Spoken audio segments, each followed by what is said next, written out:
I'll try, Doctor. Good. Thanks for your time. Bye now.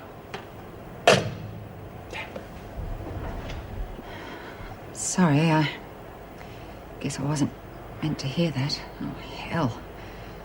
Poor bugger. Hope you can stick around for a while, love. God, doesn't he look a tough, Mrs. Reynolds? Lizzie, could you take a breath so that I can tell you what Mr. Charlton's here for? Yes, sorry, Mrs. Reynolds. We've just been discussing your parole hearing tomorrow. Tomorrow? Do you think they'll let me out this time? I'm sure they will. And I'll be putting in my personal recommendation as well. Thank you, Mrs. Reynolds. She's not a bad sort for a governor, is she, love? I can't deny that. Thanks for everything you're doing for Mum, Mrs. Reynolds. We can't wait to take her home for good. Yeah. Now, don't you get your hopes up too high, Lizzie, just in case. No, I'm not worried this time. What with your condemnations, I'm sure to get out. I hope you're right. Meanwhile, Mr. Charlton's brought a picnic lunch. Oh, I haven't had one of those since I can't remember. Well, Mrs. Reynolds, would it be possible to have it in the gardens? Of course. I'll see to that, Mrs. Reynolds. Thanks. Well, until tomorrow. Yes, I'll be here bright and early. And thanks again. Oh, come on, love. Let's check up on that picnic basket before the person who's looking after it gets all the best bits. Oh, Lizzie. I'm only joking, Mrs. M. Is she going to be able to cope? What do you mean with the job? Oh, yes, I do mean the job, but I know this sounds callous, but there are certain people in here who'd love to see her go down in a heap. I would like to help her if I can.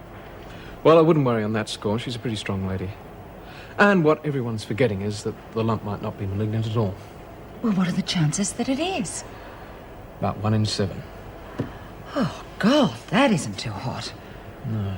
Obviously why she's putting off having the examination. Yeah, quite understandable, but not really solving a problem. Look, Scott, if she has got cancer and she doesn't get treatment, is there the chance? Yes, she'll die.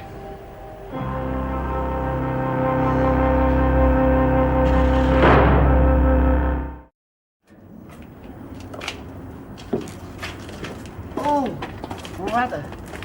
God, I reckon it's a bit too cold for a picnic, love. Yes, I think it is too. Look, how about you have your lunch in the staff room? Would you really let us, Mrs. M? Yes, I think that'd be best. Oh, great, yeah. good on you. Come on, Arthur.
Hewitt. Speak when you're spoken to, Hewitt. Yes, Miss Ferguson. Oh, now, I'm looking forward to meeting your friend, Mr. Fellows. Yes, Miss Ferguson. When do you think that might be, Hewitt? Your guess is as good as mine. Don't get smart with me. You were there when I made the phone call. He'll contact you, I guess. Then with any luck, he'll kill you.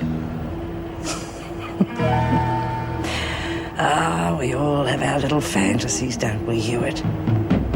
Pity yours aren't going to come true.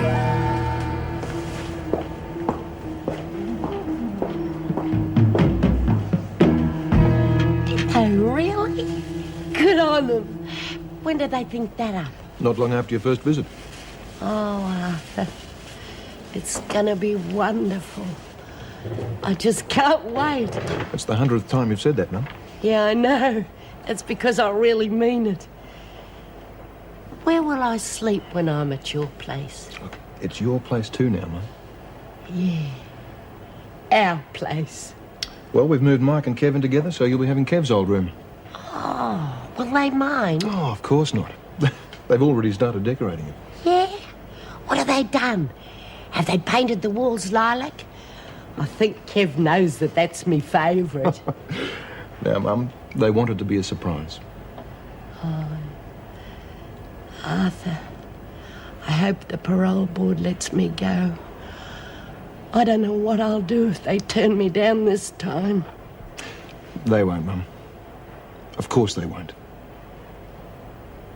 Well, I don't know whether it'll do any good, Colleen, but the Minister has spoken and we will obey. How many women does he want transferred? About 6 to 10, depending on where we can slot them.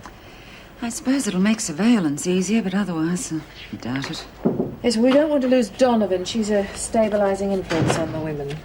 Excuse me, Governor, the requisition forms you wanted. Thanks, Miss Ferguson. Sonia Stevens is a possibility. Excuse me, are they the transfers that the Minister requested? Yes. Well, Governor, in my opinion, Stevens is absolutely no trouble at all. But her cellmate Hewitt is quite another matter. Oh, yes. She's just out of isolation, isn't she? Yeah, that's right. She went hysterical, wrecked her cell. Well, she's got all the markings of a real troublemaker. I think we'd be much better off without her. OK, I'll put her on my list of possibilities. I'm sure you'll find it's a wise move, Governor.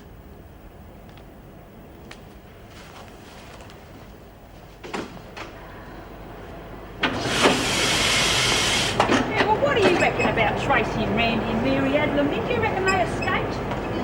I don't want you to go on about it, Cass, dear.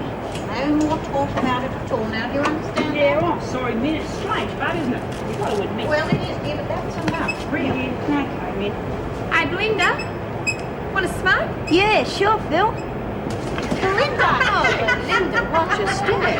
Sort of stupid tricks that, Phyllis. Not funny, Phyllis. Oh, you got no sense of humour. I reckon it was hilarious. Are you all right, dear? Stop fussing, it's okay. No, it's not okay. It was very cruel. Oh, shut up.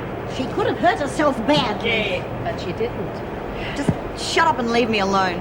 I don't want your help or your pity. I've got to learn to look after myself. And I'll do it my way. Thanks for the lesson, Phyllis. Remember not to trust you in future. Belinda. Just leave it, will you? This is a hive of industry. Keep up the good work, ladies. Thank you, Mrs. M. Hey, how'd you go, Lizzie? Geez, you was gone a long time. Yeah, we had a lovely lunch. Saved you some for afters. And guess what? Tomorrow's parole day, and Mrs. Reynolds is going to front up for me. This time tomorrow, I could be out of here. Oh, Lizzie, that's wonderful. Bitch wouldn't front for me, unless it was to put the knife in. You don't deserve it. Lizzie does. I can feel it in my water.